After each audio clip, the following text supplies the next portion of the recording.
and welcome to 52%, the show that talks about everything and anything going on in Liverpool and beyond from the perspective of 52% of the population, women. It's getting a little bit warmer and spring is just around the corner. So this episode, we're looking forward to festival season as we all gear up for another summer surrounded by some of the best music and events in the world. Liverpool is famous for its music heritage, and this episode we're going to be celebrating the wonderful women that have smashed the stages with their talent throughout the city and beyond.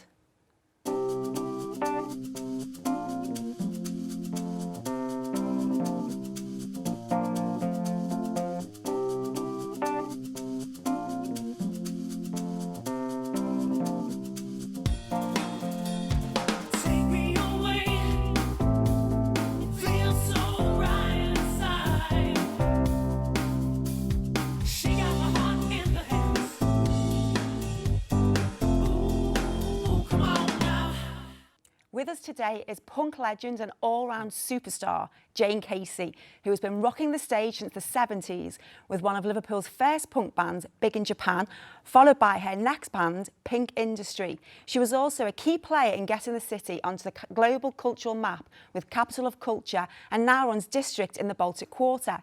We're also joined by Anna Grace Henney, founder of Hopefest. Jayne, tell us all about how you yourself got involved in the music industry. I suppose it was kind of, an opportune accident, really. Because of the way I looked, people were always trying to get me to do it. So, Ken Campbell came to town and did the play The Illuminati. And he always wanted me to be the singer in that play, but I'd never do it. And then at the end of that run of that, he said to Bill Drummond, "Oh, you've got to get her on stage, you've got to get her singing." So then Bill took up the challenge, and I was always getting pushed into it. It wasn't something that it wasn't something that I found. So it found you almost. It found me, yeah. I was mad on music, and music had been my sort of lifesaver. I was really deeply connected to music, but music found me, yeah. So were you one of those girls then when you were younger that would have the microphone and a hairbrush in your hand as a microphone dancing in front of the mirror, or? No, not at all. No, but I was mad, I didn't have a mum when I was growing up, so Diana Ross was my mother, Wow. Oh, wow. She was my female model, so, I wanted to shine like Diane and smile like Diane more than I wanted to sing like Diane. So it's all about projecting the personality. I loved all that, and I loved the smile, and, but I wasn't one of those standing in front of the mirror. No, I kind of thought that I might be an actress when I was young, but I didn't really consider singing. So punk really changed things for you then, didn't it? It did. Punk changed my world massively, yeah. Yeah, I was reading it's a Peter Allen Lloyd's book, Bombed Out, and he was telling me in the book, it's talking to me like this, but that's how it feels when I'm reading. But there's a lot about those early days and all the different characters involved in that scene. I mean, you look at those rock family trees, from the Bunnymen, the Teardrops, and yourselves. I mean, you were working with Ian Brodie and Holly Johnson and lots of other people. I mean, that's a hell of a legacy for Liverpool that you've been involved in, isn't it? Yeah, it was. It was, it was an amazing thing. It was an amazing group of people. Yeah. We're all still, really close. We all understand each other in ways that others don't. And it was an incredible grouping of people. It doesn't happen very often, really. Yeah. What about other women during that time on the scene? Were they part of it as well? There were other women. Well, actually, we had an Eric's night on Saturday. Of all the people who used to go to the club, still kind of meet up. And there's lots of women in that scene, but I didn't know them because I think a lot of them were matinee. So there was us going to the older club, and then there'd be a matinee. And in the matinee, a lot of girls got into music who were younger. But in my scene, there weren't really that many girls. I was the only girl in a band on stage in Eric's who was competing with the boys shoulder to shoulder. So how did you cope with that, being the only woman there? That'd be amazing. Well, frightening as well, I should imagine. Oh, but They used to try and bully me, but you know, the fantastic thing was, I was so prepared for them. I was brought up by a dad and 2 brothers, you know what I mean? So it was like, You knew there how was to hold your own. nothing they could do to me that hadn't already been done. And you were Dinah Ross anyway, And so I what was could they Dinah do? Ross, so what could they do? But they did used to do things like that. Ian McCulloch, they started a little thing called the Crucial Three, which was Ian McCulloch, Julian Cope and Ian Brodie. No, Ian McCulloch, Julian Cope and Pete Wiley. And they put a petition in Probe, and they created a T-shirt with my face on it that they used to sell and keep the money. What? And when a certain amount of people signed the petition, we had to break up. And they also had a pot of money, actually, that they held for the first person who shagged me, and nobody ever did. God, that's Aren't boys weird? Aren't boys weird? They are Yeah, weird. isn't that terrible? Can I say that word on TV? Well, you just did, so let's, you know, we Billy might Idol believe tried it. to claim it because he once touched my breast by accident. Who did? Billy Idol Oh, did he? tried to He tried to claim the claim it. money because he touched my breast by accident. How much was it? I want to I don't know, it what was much about 30 quid, I think. That's not bad in those days, It was a lot of money. It was the If sale. we just leave that there. It was the sales from the T-shirt. If anyone was offended by Jayne's choice of word, then I apologise. However, you did touch on Pete Wiley. There's some amazing female singers in the city at the moment. You've got Natalie McCool, Eleanor Nelly, and also Pete's daughter, Mersey. Gael went over to meet Mersey just ahead of her performing at Threshold Festival at the end of the month. Since we're talking about women in music in Liverpool, here is one to watch closely. Mersey Wiley, songwriter and singer, whose soul, jazz and funk inspiration have already enchanted the city. I met her at the Baltic Social to know more about her and how she got into music. Can you tell us what made you get into music? Because you've got your dad who's doing music already. I mean, I was just always around music, obviously. Used to go along to gigs with him, and my mum's creative as well, so it was always kind of just immersed in it.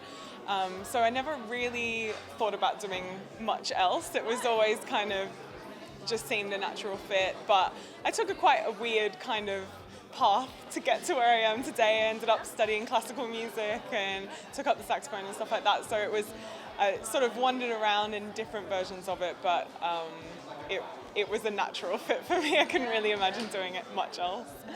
And so yeah, you because you're singing today, but you also study music and Yeah. actually play as well. Yeah. I all through school I studied instruments and just kind of fell into it. You know, there was always the orchestra and I always wanted to be involved somehow, and then got offered the saxophone and thought I could be Lisa Simpson, so that was my kind of idol at that point in my life. And then just kind of, you know, fell into uni doing it, and it was only when actually when I came back to Liverpool when I was like 18 that I'd always wanted to sing and always had sung alongside, but it was when I was back here and sort of experienced the scene here as an adult for the first time that I was really like, this is where I want to be, this is what I want to be doing, and just kind of up sticks and came here and, you know, fell into singing properly. And yeah. And what did you feel when you arrived here? What did you think of the music scene here? It was just a really exciting time. I mean, at that time it was around the capital of culture, so there was just so much. I mean, it's such a musical city anyway,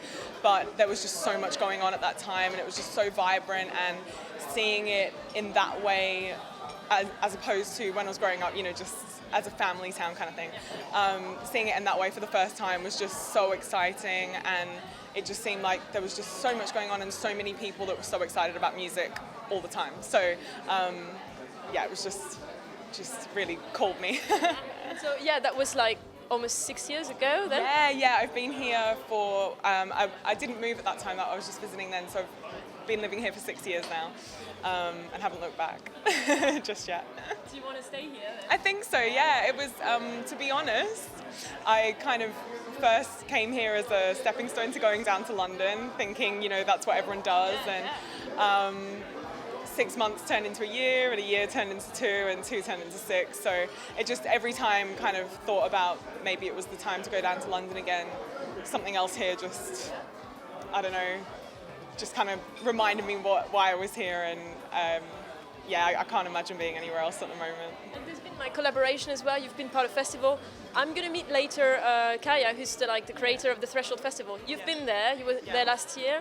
Yeah. Is it a particular festival for you? Maybe I don't know. Yeah, it's a really special festival for me. I've been every year, been involved in different ways. I started out, I used to sing with Kaya's band and with a few other people, Dave O'Grady and stuff like that. So I've always been involved in some way. And then 2 years ago was my very first gig of my original music, was at Threshold.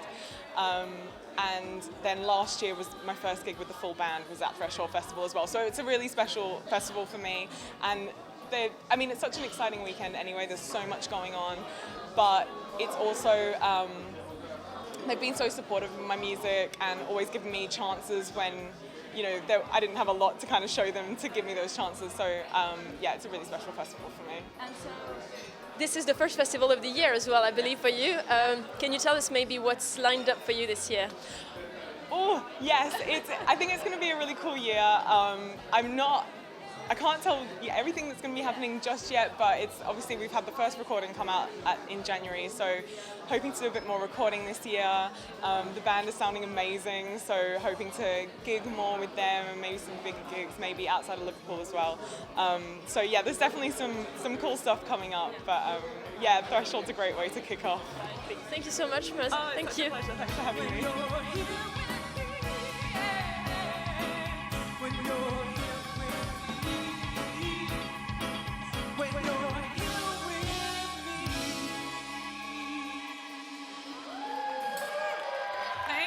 Thank you so much.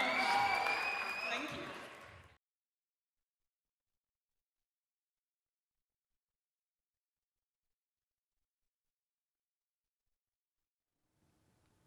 Welcome back. It's almost spring and festival season is just around the corner, so we're celebrating all of the amazing musical talent in Liverpool. Ladies, what do we think about the festivals in Liverpool at the moment? Anna, you're founder of Hope Fest. Yeah, I mean, there's a lot of festivals around already, but Hope Fest is 2 years old, and I do think there's still an appetite for more live events. I don't think the market's saturated at all, because we've grown from being quite a small event in just 2 venues, and then last year we had 15 venues across Liverpool, and it was packed, in every venue. So yeah, I mean, there are a lot of festivals going on. But I think Liverpool is the one place that there is an appetite for live music, and every weekend there's something going on. It's a really exciting place. You found another place with an appetite for music, though, haven't you? Didn't you go to Berlin with Hope Fest recently? Yeah, I've just been to Berlin, yeah. So How did that come about? At Hope Fest, at my very first Hope Fest event, I met a girl who worked for a record label in Germany, and she came to Hope Fest. She's a friend of a friend, and she ended up coming to the festival. And she emailed me a few months ago and said, we'd be interested in doing something over in Germany. So we took it over there, just as a trial run, really. It was only a couple of nights, but we're thinking of making it bigger next year. And we're actually expanding to Manchester as well later this year. Yeah. Mm. Is anyone here a regular festival goer? Anybody have a favourite festival in the city? I like urban festivals, ones on under a roof. I don't like the ones in fields. You like Hope Fest then, because that's all inside. Yeah, I don't like, it's not that I don't like the Liverpool International Music Festival. It's in Africa, but I do prefer it to be, and also smaller places as well, because I don't tend to like big venues anyway. I don't like stadiums much. So I like to be in small, intimate spaces in a festival. And one of the things about Liverpool's urban festivals is that they're a lot different from ones all around the country. The big ones like Glastonbury and so forth, they're just totally different beasts. They tend to be the same groups being shared out between the big festival, but Liverpool ones are so diverse and there's so much going on that there's a real calendar there, and it's so refreshing. I really like Lymph in the park. I think it's great because it's free as well. I mean, what other city have got something so massive that's free? I think it's really fantastic. And as Kath said, the diversity of the bands that we get across our city is phenomenal. Yeah. Not just for the bands to reach us, but for our city to be able to host these headliners that you would see on, all the music channels, or even the local bands who might not get that publicity. It's brilliant, and there's a reason why Liverpool was given the UNESCO City of Music Heritage. And it's for that reason, I believe. I mean, Jayne, you were part and parcel of us getting our capital of culture. Fast forwarding from 2008 to where we are now, you must look back and think, wow, look at where we were in 2008, look at where we are now. And that's all thanks to you and Pete Wiley. No, it's thanks to a load of people. God, millions and millions and Well, millions and you're millions. sat on It's our all chair. by increments. The city's improved, hasn't it? But yeah, it's amazing what's happened in the city. In terms of festivals, I like field and urban. My favourite urban, other than Hope Street, which is an amazing festival because it raises money for the homeless. So that stands apart. But Psych Fest is a fantastic festival. It's well worth a visit, which happens in the Baltic area. And then Africoye is my favourite park festival. We spoke about Africoye last year, didn't we? And I'd never been. So we went last year, and phenomenal festival. It will definitely be on my calendar to visit this year. Yeah, no, it's a lovely family atmosphere, and Yeah. it's great to see the whole of Toxteth out. Yes. And every year you see the children grow a bit bigger, and you know, it's a real sort of family vibe, Africoye. And I think it's one of the biggest free festivals in the country now. Yeah, it wouldn't surprise me. I mean, how do we think that the music scene in Liverpool has changed, say from the Eric's days to Cream to now?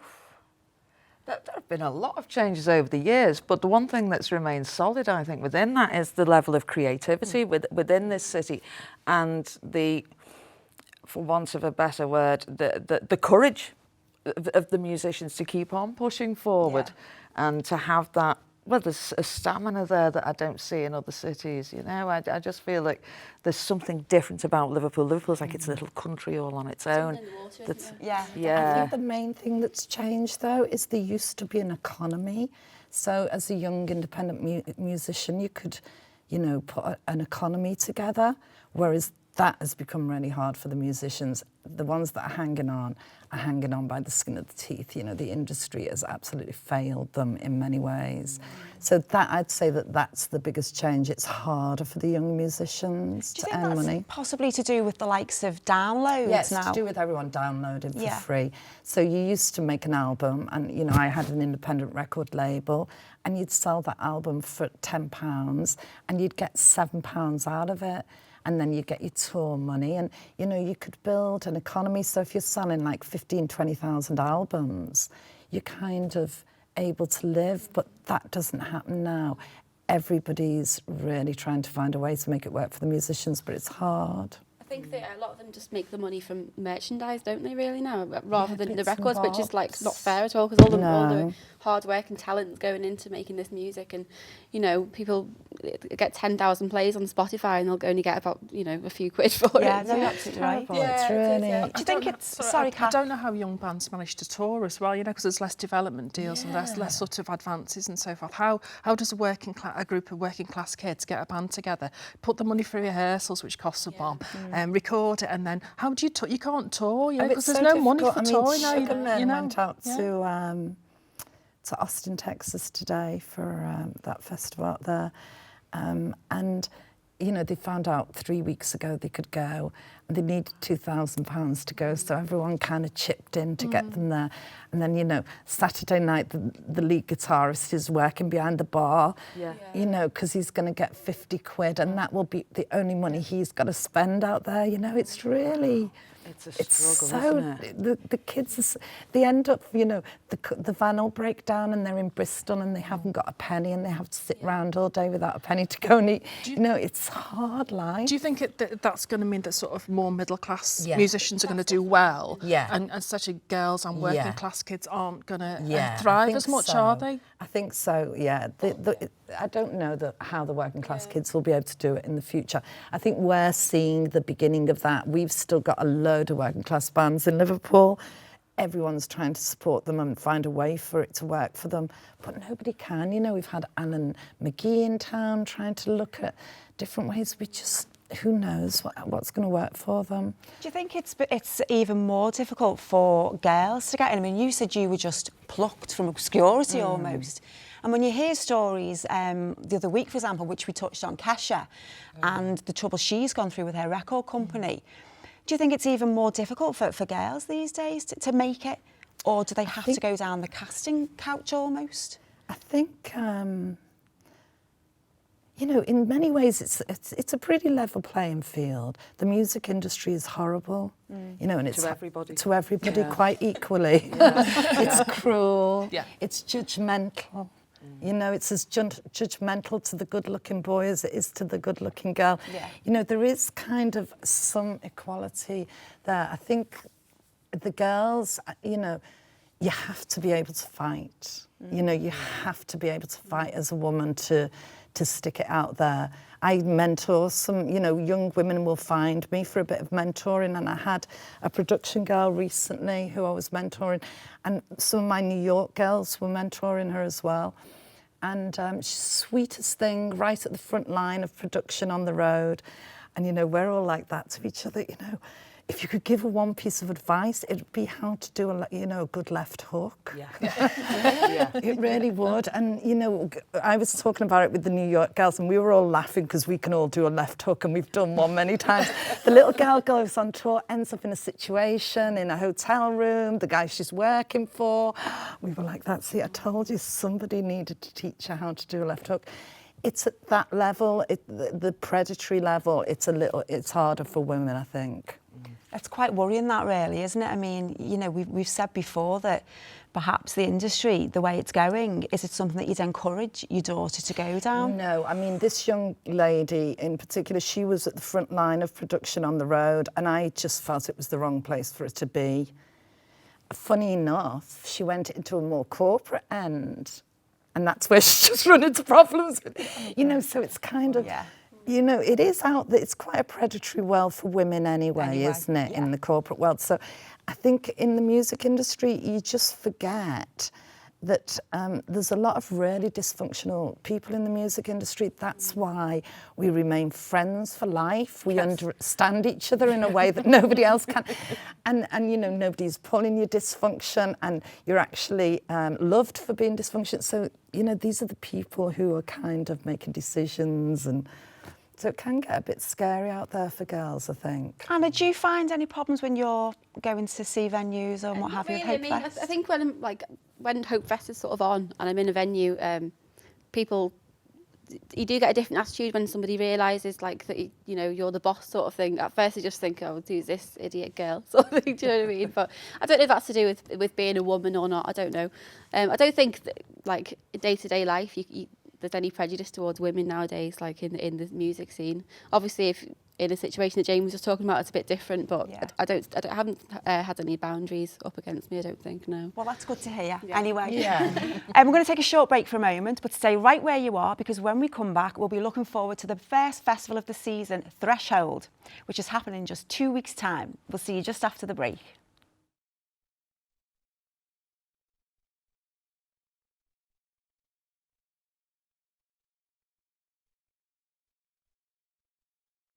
Welcome back. This episode, we're celebrating the amazing women in the Liverpool music scene. There's so many fantastic festivals happening in Liverpool over the summer. Kicking off the season in just a couple of weeks, we've got Threshold Festival. Gael went to meet Kaya Carney to find out what exactly she's got lined up. The Threshold Festival is a celebration of grassroots arts and music through the work of emerging artists. The event, which has been taking place in the Baltic Triangle since its creation, will this year take off on the 1st of April. Kaya Hursted Carney, who founded the festival with her husband Chris Carney, told us how it started. We were already doing grassroots events, so need as a platform. There's so many bands and artists in Liverpool that are fantastic, and a lot of the performance opportunities are... There's lots of opportunities, not all as good opportunities. So we wanted a platform for audience sharing and to make sure that, you know, we were coming to see each other play and that kind of thing, not just headliners and support, but somewhere where everybody was important in different ways. And so how do you select the artists who are coming? I mean, do you have a selection process, or how does it work? Yes, absolutely. First year, it was literally a Facebook post, who wants to be involved, and almost everybody who got in touch basically played the festival. Yeah, so that was very much a sort of, obviously, the type of friends that I might have on Facebook might be a lot of musicians. But this year, we've gone up from 100 submissions right through to 3,200. 3,200, that's massive. So we partner up with Reverb Nation, as well as doing our own sort of submission process through the website as well. Right. So how does it work then? Because the fact that you want to keep close to these experimental artists who don't necessarily have a place to exhibit and showcase their work, but in the same time you want to bring more people as well. So how does it's hard. True. I'm not going to pretend it's not. We have a couple of options. A lot of festivals end up going down the sort of headline. They make more money. Grassroots arts don't necessarily make money. We've been lucky enough to getting Arts Council funding. So both with our visual art and our bands, we have the opportunity to put bands on, even if they don't necessarily have a following or could sell tickets at that price that we are at, alongside more established and more sort of, but they're not headliners in regards to what would be a headliner for the bigger festival. It's more about the sort of quantity and showing the breadth of what's actually going on in the Northwest and especially Liverpool, Merseyside. But that's the thing, you want to keep like this little thing that makes the Threshold Festival, the fact that it's experimental. Can you tell us maybe the meaning of this threshold? How did you choose the name at first? Well, funnily enough, we were doing these nights at Studio 2 back 2008 to 2010 called Under the Influence. And they were doing, like, we had different themes. So one week we might do a David Bowie night or a Joni Mitchell night, and then one week we might do the Tarantino film tracks. And we get artists to come in and play, and they'll do 4 or 5 songs of their own, and then a couple of the theme in their own style. So first we were thinking about that could be the theme for the festival when we got the opportunity to be just around the corner in the CUC building. Our friend was the artistic director, and he asked, what would you do if you had this? And we were like, festival. And it started out as a couple of days in one of the floors to be literally every nook and cranny, including a lift performance and all sorts of strange things. And it was literally, shoestring and just loads of people volunteering and helping out. And we've stayed with that ethos. But they were working as a charity who were working with people in recovery from addiction. And Under the Influence didn't really work as a name for them. So we had to sort of be a little bit creative there and go, right, what is it about? And then Threshold were one of the things that come out because CUC is at the threshold of the city. Baltic Triangle, as is still our home, it's just on that threshold of the city centre. Threshold is also what you use of the lowest point that you can hear something. I thought that's a really nice metaphor for grassroots arts, as well as welcoming people over the threshold to a new experience. Yeah, so that's how that name came about. The theme this year is alchemy and will showcase all sorts of genres. Soul, funk, indie, electronic, punk, reggae, ska, a mix of visual arts and music, and even a rock factory. If you want to find more information, visit their website thresholdfestival.co.uk.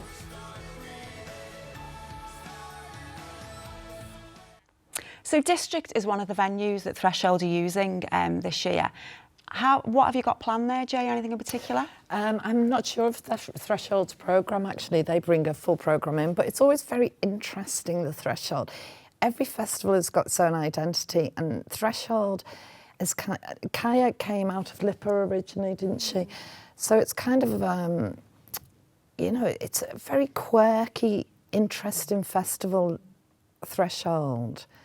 It's not straight rock and roll like I was in last year, and they had some people singing songs from shows, and it was the best show I'd seen all year. It was just, God, those guys knew how to write. So it's a really quirky festival, Threshold. Do any of the festivals have any sort of seminars that go along with them? Yeah, I think most of the festivals do have little bits, but maybe not as much as an arts festival would. You could add a lot of multimedia stuff and speaking stuff onto a lot of the festivals. You still have to be quite careful with these things, though, because we were just hearing earlier about the festival you were talking about in Austin, Texas, South by Southwest. South by South. So they were holding a seminar about equality, diversity and online trolling, if you like, and the abuse. And it itself garnered so much negative online abuse that they had to move the seminar across the river and get security on top. I mean, what is this? All, we're not even allowed to discuss this now? Apparently not, no. Not in America at the moment. At your peril. Yes, hit You'll them back harder. stay behind that Yes. sink and wash those dishes. Absolutely, yes. Oh, it's too scary over there at the moment, isn't it? Flipping heck. Anna, I mean, you know, as founder of Hope Fest, what's your take on the way the festivals are in the city, and is it something you would think about doing, maybe having another stage to encourage diversity? Female only stage, or? The thing is, I think if you start saying like female only or this only, that only, then it just separates people. But the festival's very diverse anyway. Because we're an age of homeless people, we actually have homeless people performing at the festival, but we don't say this is the homeless stage, you know, because that's, you know, that's just not helpful to anyone, is it? So they perform in amongst the other musicians. They get the, you know, the name on the bill. It doesn't mention they're homeless. They're just treated the same as anybody else who performs at the festival. So that's, you know, so we are doing it already really in a lot of aspects. But we include all types of music as well. This year we're going to have a soul stage. Yeah, so we're really trying to get in, you know, it's something for everybody basically, and encourage like different communities in Liverpool to come to the festival. But do you have anyone working behind the scenes who's come through the Hope Fest programme? Yeah, we've got a few people, yeah. I mean, we've got around 70 volunteers now, and there's quite a few of those that are actually have come from homelessness organisations, and you know, they're service users of the organisations, and we've trained them, and they're now working at the festival and learning new skills, and hopefully that'll help them to get employment and shelter as well, hopefully. Yeah. Well, yeah, I mean, the Hope Fest Festival it's a fantastic cause, what you do, Anna. And I know myself because I'm personally involved in it, and the awareness it raises about the city is phenomenal, so well done to you there. Back to all the festivals though, I mean, does anyone have a favourite? Anyone that will be attending this year? Well, my favourite's Lymph because it's on my doorstep, and you know, it's for some reason it's always sunny as well. That's me sorted out for me summer holidays. Do we think though that the festivals in the city are probably a really good platform for our bands to promote themselves, or is there other ways that they could be doing this?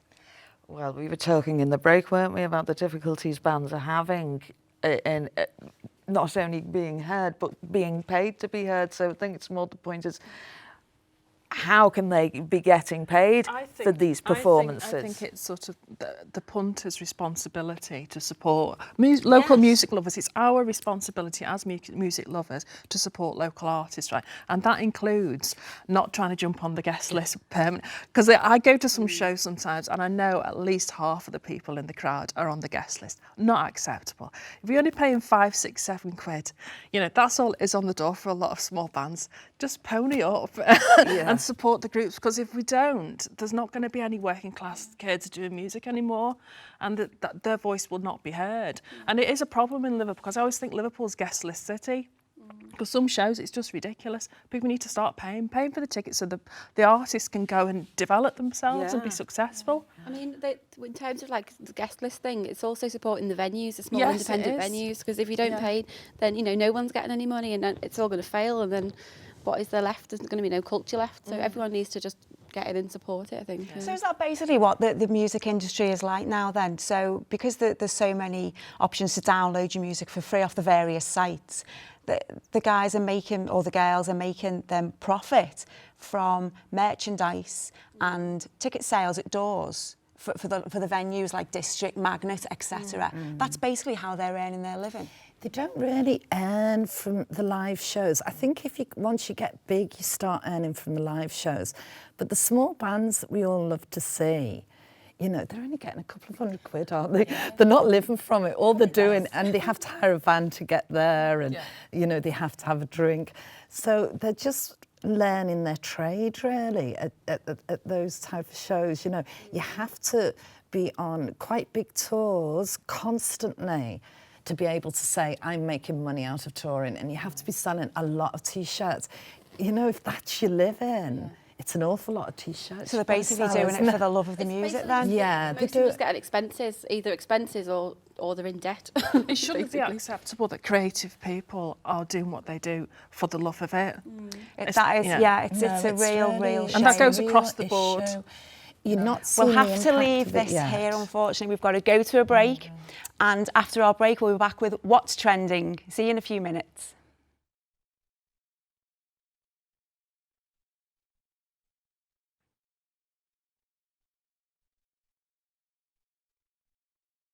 Welcome back. This episode, we've been celebrating the amazing women in the Liverpool music scene. But for the next section, we're about to get topical and talk about what's trending. Who's going to go first? Beatles producer Should we George talk Martin. about George Martin? Okay, then. I mean, you know, he's hooking right into the music scene that Yeah. we're talking about. You know, I remember hearing a little anecdote. He was in studio with the Beatles on one of the first sessions, and he said, "Make sure you tell me if there's anything you don't like." And George Harrison said, "Well, I don't like your tie."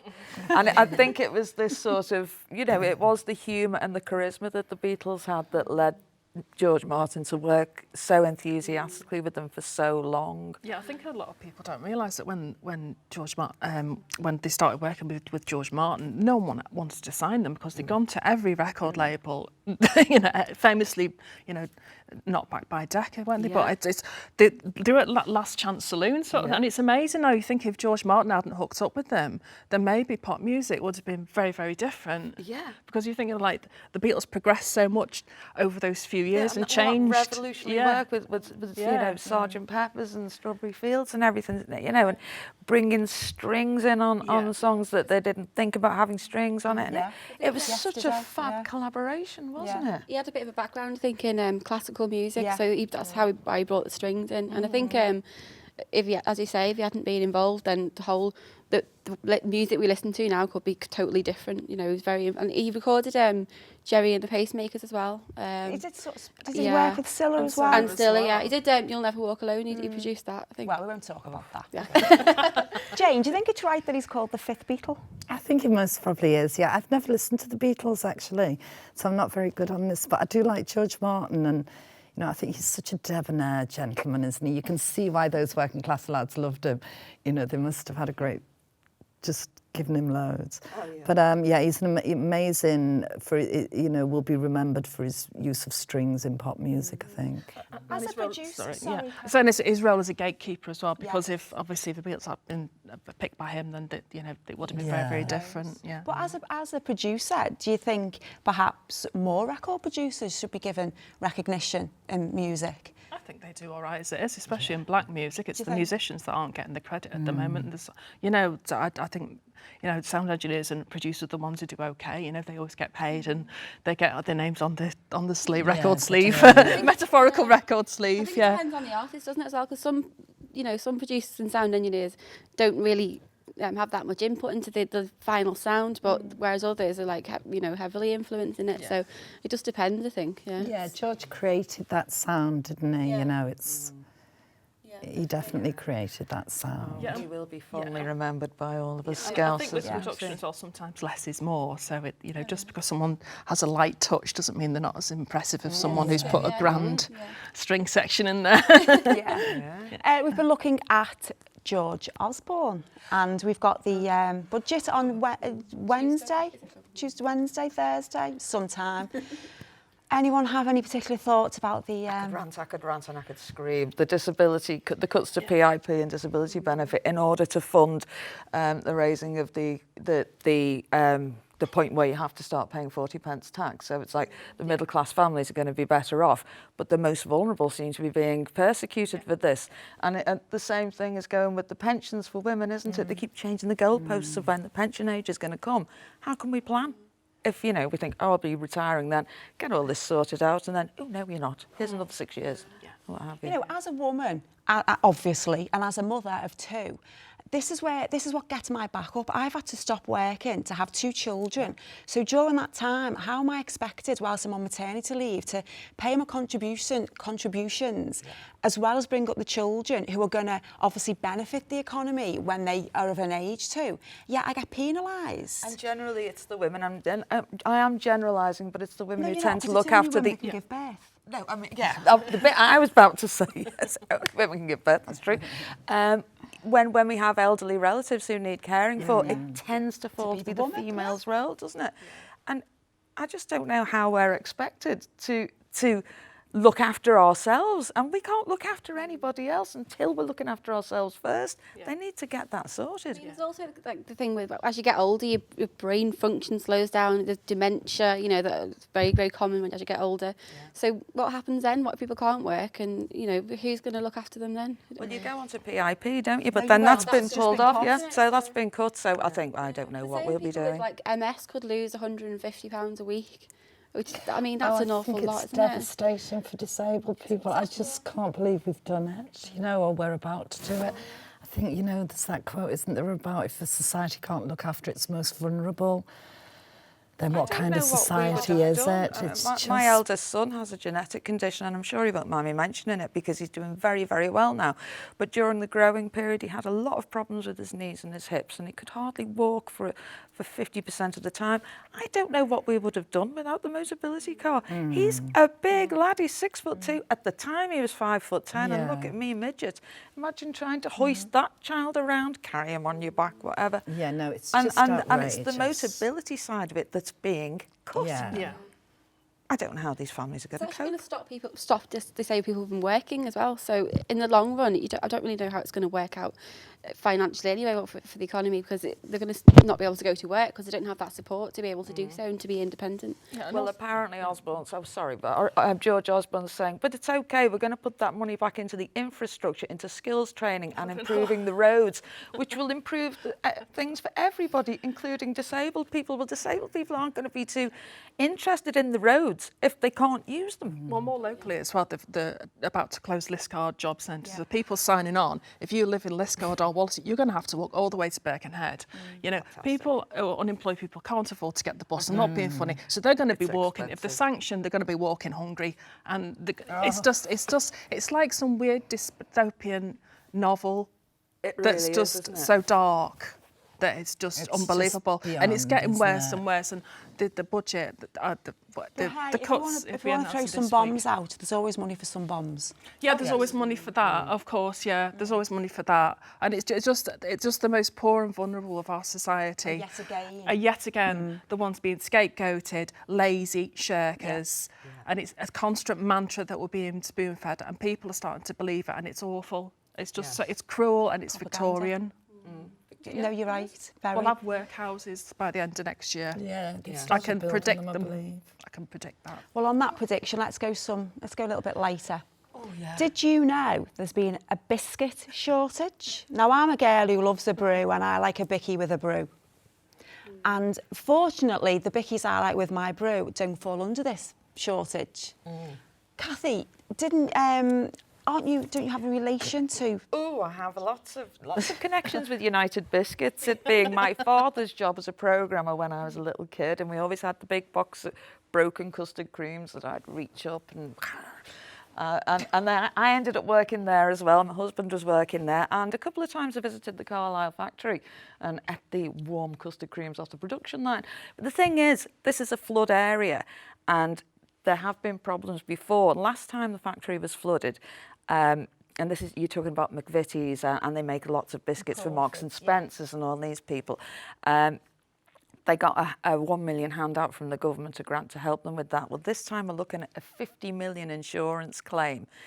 Now, how is that company going to survive the premiums that they're going to have to pay? How are they? That company's really going to have to start thinking about flood defences in a big way, just to keep that business going, and that business is employing something just in that area, you know, just under 1,000 people, I think, and it's. So your biscuits are a long-term threat then?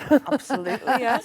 It's not a short-term shortage. No, we need to be thinking ahead. You need to.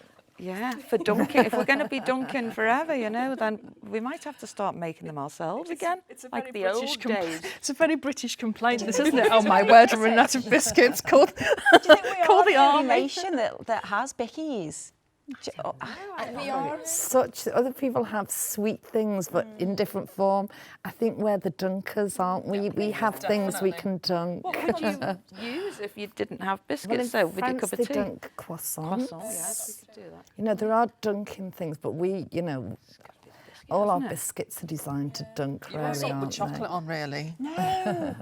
No, Oh, you yeah. can't have a chocolate biscuit to dunk. Of course you can. It's Of against the course rules. you can. Chocolate and ginger are my favourite. So I don't like it when the chocolate goes all gooey. No, you eat it before it goes gooey. Yeah. Oh, yeah. Yeah, yeah. I'm sorry, I'm with them. You're on your own on I'm on this. my I'm own. sorry, yeah. I tell you what I have noticed though, when if you buy a brand or an own brand, the own brand one, it falls off in the brew. But if you buy a branded McVitie's, a branded digestive, it doesn't biscuits fall are off. available. All the biscuits are available. Sounds like you've really studied. Yeah, I've studied the biscuit technology. Yeah, I said I'm a girl that likes a biscuit and a brew. It's just one of those things, isn't it? Favourite biscuits, everybody? Hobnobs.